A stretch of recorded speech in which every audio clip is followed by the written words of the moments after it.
Sa mga newbie dyan na nasa training or sa mga natanggap na, no? Or para na din doon sa mga gustong pumasok sa call center industry, isa sa mga dapat yung pagfokusan or pag-aralan na kung paano laruin is yung metrics.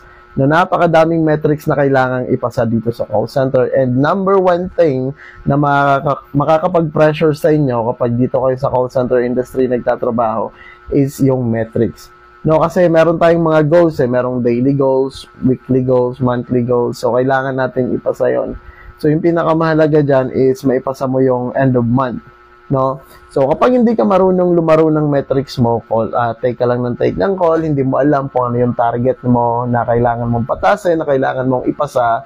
So parang mamomroblema ka nun, no? So yung TL mo, ipe-pressure ka na ng ipe-pressure dahil nga kailangan din pumasa, and syempre naapektuhan na din yung buong team.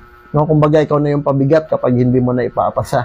So yung iba dahil sa pressure napapa-resign, no, lilipat na naman ng kabilang company.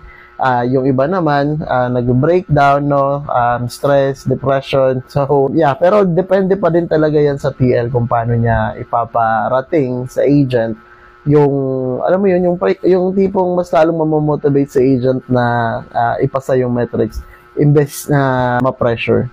No? So, yun. Dapat alam nyo din kung paano laruin yung metrics.